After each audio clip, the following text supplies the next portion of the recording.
नमस्ते, मेरा नाम है राधिका और आज हम देखने वाले हैं 8th स्टैंडर्ड सोप्या मराठीचा मराठी पाठ्यपुस्तक का जो 9th नंबर का लेसन है स्वामी विवेकानंद उसको आज एक्सप्लेन करने वाले हैं। तो चलो वीडियो को शुरुआत करते हैं। 12 जानेवारी 1863 रोजी कोलकाता येथे राहणाऱ्या एका सुविद्य कुटुंबात एका ज्ञानसूर्याचा जन्म झाला। यानी 12 जनवरी 1863 में कोलकाता के यहाँ पे रहने वाला एक सुविद्य कुटुंब का मीनिंग क्या हो जाएगा? एक सुशिक्षित यानी एजुकेटेड फैमिली में एक ज्ञान सूर्य का मीनिंग क्या हो जाएगा? एक ज्ञान का सूर्य यानी सन ऑफ नॉलेज का जन्म हुआ। बाळाचे नाव ठेवण्यात आले नरेंद्रनाथ। तो उस बच्चे का नाम क्या रखा गया? नरेंद्रनाथ।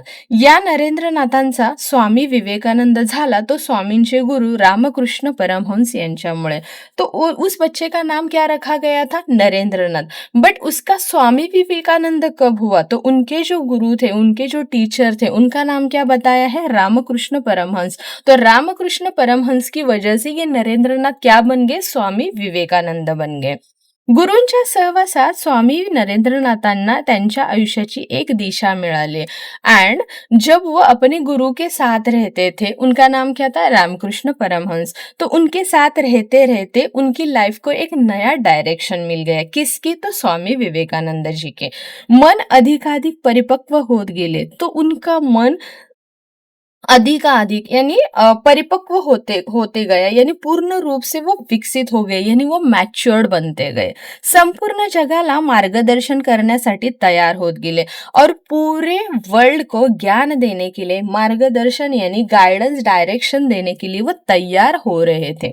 गुरूंनी आपल्या लाडक्या शिष्याला ध्यान धारणा व एकाग्रतेचे धडे दिले और ये जो गुरु थे उन्होंने अपने लाडका शिष्य यानी उनका जो लाडला स्टूडेंट था उसके लिए ध्यान धारणा यानी मेडिटेशंस एंड एकाग्रता यानी कंसंट्रेशन, धड़ा यानी उन्होंने वो सिखाया। मेडिटेशन एंड कंसंट्रेशन उन्होंने उनको सिखाया।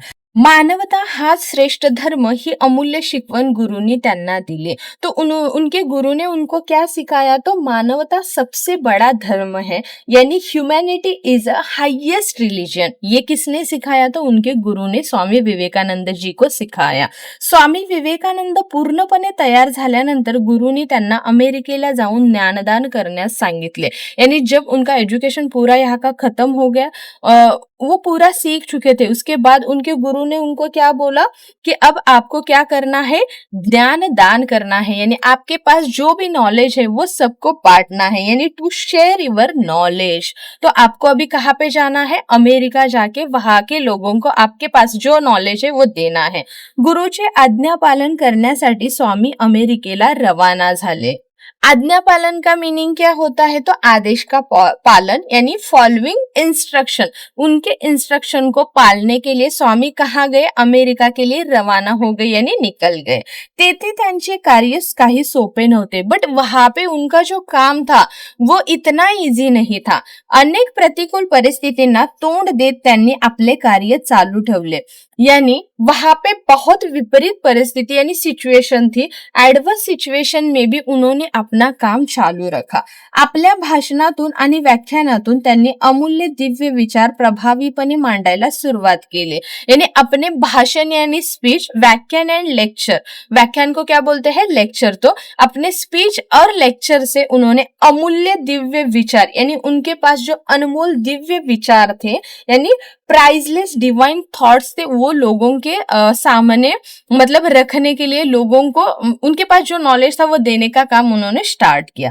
त्यासाठी त्यांनी अमेरिकेतल्या शहरांचे तसेच खेड्यांचे दौरे करावे लागत और इसके लिए उनको कहाँ कहाँ जाना पड़ता था? अमेरिका में जो सिटीज है, शहर यानी सिटीज एंड खेड़ा एंड विलेज, तो वहां पे उनको जाना पड़ता था।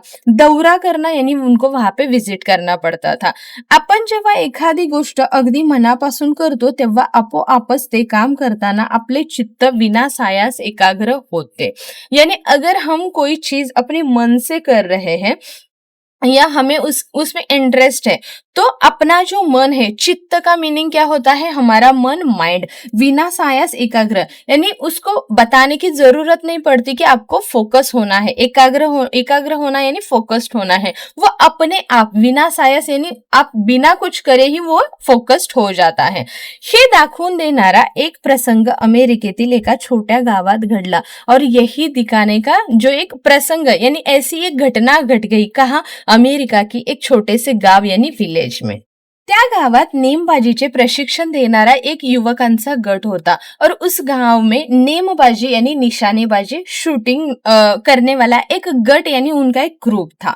वहां पे क्या मिलता था, शूटिंग का प्रशिक्षण यानी वो एक ट्रेनिंग सेंटर था. स्वामी विवेकानंद त्यांच्या व्याख्यानाबद्दल आणि त्यांच्या विचारांबद्दल त्या युवकाने वृत्तपत्रात वाचले होते. यानी स्वामी विवेकानंद जी के बारे में उन्होंने कहाँ से पढ़ा था, वृत्तपत्र यानी न्यूज़पेपर से. क्या क्या पढ़ा था, उनके व्याख्यान यानी उनके लेक्चर्स कैसे होते हैं एंड विचार उनके थॉट्स कैसे है, ये उन्होंने कहाँ से पढ़ा था, अखबार से पढ़ा था.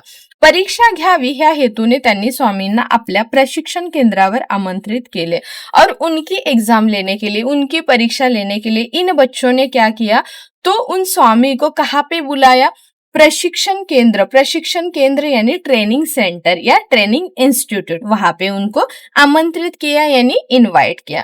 तेथे एक छोटासा मंच उभारण्यात आला और वहां पे एक छोटासा मंच यानी स्टेज खड़ा किया गया आणि त्या मंचावर उभे राहून स्वामींनी भाषण सुरू करावे अशी त्यांना विनंती करण्यात आली और उस स्टेज पे खड़ा होके आप अपना स्पीच देना स्टार्ट कीजिए, ऐसी क्या की, विनंती यानी रिक्वेस्ट की. स्वामींनी भाषण सुरू केले तो उन्होंने अपना स्पीच देना जो लेक्चर था वो चालू कर दिया. मात्र चारही बाजूनी बंदुकीच्या गोळ्यांचा वर्षाव सुरू झाला. बट तब तक क्या किया उन बच्चों ने, चारों दिशा से उन्होंने फायरिंग चालू कर दी. बंदुकीच्या गोळ्यांचा वर्षाव यानी फायरिंग स्टार्ट कर दी. काही गोळ्या तर स्वामींच्या अगदी जवळून गेल्या. उसमें से कुछ गोलियां स्वामी के बिल्कुल पास से गुजर गई. परंतु आश्चर्याची गोष्ट ही की एवढ्या गोळ्यांचा वर्षाव होत असतानाही त्या युवकांची खोडी लक्षात घेऊन स्वामींनी आपले भाषण चालूच ठेवले. बट सरप्राइज वाली चीज क्या थी, तो इतने मतलब फायरिंग के बाद भी उन्होंने उस युवक यानी वो जो बच्चे थे उनकी खोड़ी यानी उनकी जो शरारत थी वो उनके ध्यान में आ गई कि ये लोग मेरी एग्जाम ले रहे. इसके लिए उन्होंने क्या किया, अपना जो स्पीच था, भाषण था, वो चालू ही रखा.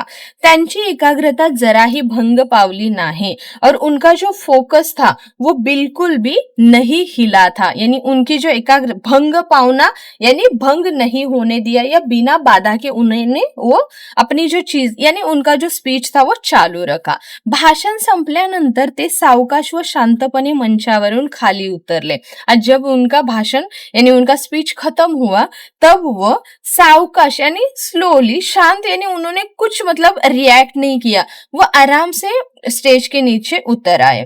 त्यांची एकाग्रता पाहून ज्या युवकांनी परीक्षा घेण्याचा प्रकार घडवून आणला होता त्यांच्या माना मात्र शर्मेने खाली गेल्या और उनका जो फोकस था, एकाग्रता यानी उनका जो फोकस था वो देखकर जिन बच्चों ने उनकी एग्जाम उनकी परीक्षा लेनी चाहिए थी उनकी जो मतलब उनका जो सर था वो शर्म से यानी लज्जा से नीचे झुक गया व स्वतःच्या कृत्याची लाज वाटली और उन्होंने जो काम किया था उसके लिए उनको बहुत शर्म आ रही थी.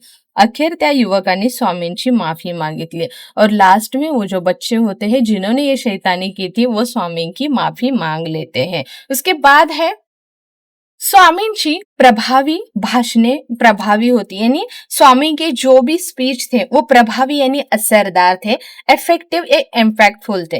त्यांची बुद्धिमत्ता ओघवती भाषा शैली और उनकी बुद्धिमत्ता यानी चतुराई, इंटेलिजेंस, ओघवती भाषा शैली यानी सरल और प्रभावपूर्ण जो भाषा शैली थी यानी उसका मीनिंग क्या हो जाएगा, फ्लोइंग लैंग्वेज स्टाइल यानी वो जो भी बात कर रहे थे, वो जो भी स्पीच दे रहे थे, जो थॉट्स दे रहे थे वो सीधा सबके मन में घर करते सबको समझ में आ रहे थे.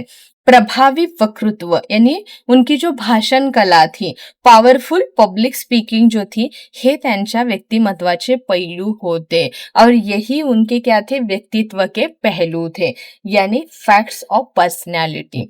ध्यान करून, साधना करून त्यांनी एकाग्रता साधली होती. ध्यान करना यानी मेडिटेट करना, साधना करना यानी धारणा करना, उसका मीनिंग क्या हो जाएगा? Practice spiritual discipline. त्यांनी एकाग्रता यानी उन्होंने इसके सहारे क्या किया था? फोकस को मतलब मतलब फोकस उनके अंदर आ गया था. मुलांनो, जर आपण एखादी गोष्ट मनापासून करत असू तर ती एकाग्रता आपोआप येते. अगर यहाँ पे हमें क्या सिखाया है कि बच्चों, अगर आप एक चीज अपने मन से कर रहे हो, मतलब जिस चीज में आपका मन है, फॉर एग्जाम्पल किसी को ड्राइंग करना बहुत पसंद है, किसी को स्टोरीज पढ़ना बहुत पसंद है, वो काम अगर आप कभी करते हो तो बाजू में कितना भी डिस्टर्ब हो, कोई कितना भी डिस्टर्ब कर ले, तो आपका मन वहां से बिल्कुल भी नहीं हटता है, यानी आपको बिल्कुल डिस्टर्ब नहीं होता है.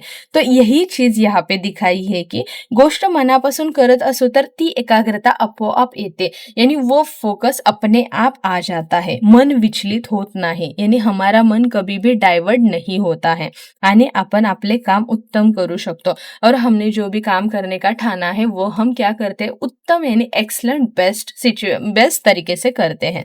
जैसे स्वामी विवेकानंद यांनी केले, जैसे स्वामी विवेकानंद जी ने किया था वैसा काम हम कर सकते हैं. बस हमें वो करने में उसमें क्या चाहिए? इंटरेस्ट चाहिए. इस तरह से आपको ये लेसन दिया हुआ है. आई होप कि आपको ये लेसन समझ में आया होगा. अगर आपको मेरे वीडियो समझ में आ रहे, पसंद आ रहे, तो चैनल को लाइक, शेयर एंड सब्सक्राइब कर दीजिए. मिलते हैं नेक्स्ट वीडियो में इसके क्वेश्चन आंसर्स के साथ. तब तक के लिए बाय बाय.